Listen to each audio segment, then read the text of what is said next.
Mando agora outra dica para o povo tão fiel e para a turma da internet vou falar o que é cordel.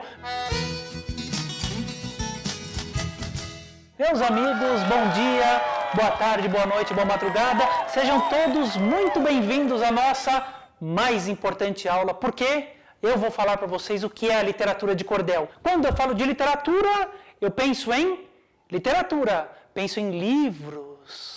E esses livros eu leio.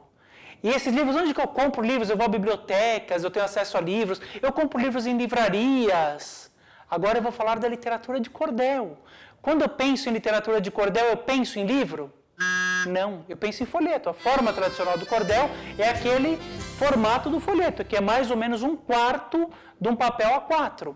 E esse folheto, ele é um pouco diferente do livro, porque o livro eu leio. E o folheto? Eu leio? Não, eu falo. Essa é a diferença do cordel para ti da literatura tradicional. Porque quem escreve a literatura de cordel, o profissional que faz literatura de cordel, chama-se cordelista. O que faz o repente chama-se repentista. E o cordelista, quando escreve um folheto, ele escreve, ele não improvisa, ele escreve. Prepara, ele tem tempo de ver as rimas, ele tem tempo de consertar a métrica, ele faz sempre pensando numa audiência. Por isso que é muito comum quando a gente lê um folheto de cordel, ter alguma referência ao povo que está me ouvindo, uma história eu vou contar. É porque o cordelista ele escreve para uma audiência, para um ouvinte. Não é só a exclusividade da literatura de cordel escrever para um ouvinte. Por exemplo, quem escreve o texto do apresentador do telejornal está escrevendo para um ouvinte. O dramaturgo que escreve teatro está escrevendo para um ouvinte.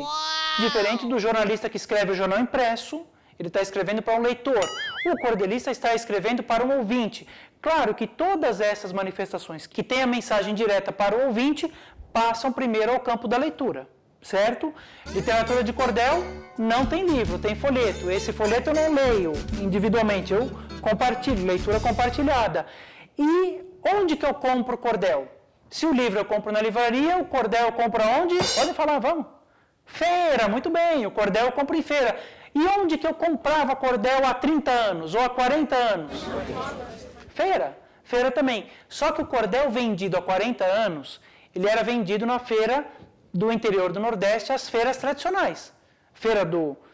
Na mesma feira vendia-se frutas, vendia-se carne, artesanato, era a feira típica tradicional. Hoje, pelo que nós podemos observar ao longo de alguns anos de pesquisa, a gente não tem muito mais a referência desse cordel vendido em feira. Mas eu respondi para vocês aqui que hoje o cordel é vendido em feira. É vendido em feira, mas é uma feira diferente daquela feira do passado. Se aquela feira era a feira da carne, do bode, das verduras, das frutas, hoje o cordel é vendido na feira literária, na feira do livro, na feira cultural, no aeroporto, ou seja, mantém-se a ideia de uma manifestação vendida em feira. O cordel, quando era vendido na feira tradicional, o vendedor de cordel, que poderia ser ou não o escritor, ele usava recursos para tornar a sua fala mais interessante, porque o objetivo principal do cordelista ou do folheteiro era vender o cordel. Então ele tinha que contar uma história de uma maneira muito interessante para chamar a atenção dos ouvintes para que eles pudessem comprar o cordel. Então, basicamente, o cordel a gente pode dizer que é uma forma de poesia rimada, metrificada, impressa, porque é impressa em folheto, hoje tem livro, tem CD, tem internet, mas a forma tradicional é o folheto, e oral, de origem do interior do Nordeste, de alguns estados nordestinos. Não podemos esquecer que o cordel abrange dezenas de modalidades, a gente pode mostrar aqui sextilhas, oitavas, décimas, várias métricas, o cordel abrange todas essas manifestações e outras tantas que a gente infelizmente não pode mostrar aqui, mas vocês não vão ter dificuldade de encontrar na internet, no meu site, isso é super fácil encontrar. Hoje o cordel passa por um momento de transformação muito grande, né, a ideia que nós tínhamos, o que alguns livros ainda tentam passar do cordelista, do repentista, como aquela pessoa dissociada, aquela pessoa de baixa escolaridade, não reflete mais a realidade dos poetas. Estima-se que nós temos mais de 3 ou 4 mil poetas em atividade no Brasil. Então é uma manifestação de cultura popular tradicional extremamente intensa, que a gente em momento algum pode dizer que o cordel é uma coisa do passado. Porque se nós temos um contingente tão grande de poetas produzindo, é uma manifestação riquíssima, com uma expressão muito grande. Então agora é o momento, estamos vivendo nessa última década, um momento muito forte de afirmação das nossas culturas tradicionais em geral. Cultura indígena, cultura africana, as culturas tradicionais caipiras, caboclas, piraquaras, caiçaras e não podemos deixar de fora de jeito nenhum a cultura poética que vem do povo do interior do Nordeste, que eu vou lhes contar um segredo.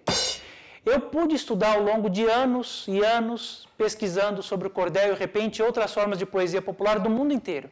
Posso garantir uma coisa, sem a menor sombra de dúvidas, que não existe nenhuma outra forma de poesia popular, nem erudita, com tanta elaboração e com tanto requinte como as modalidades da literatura de cordel e do repente de viola.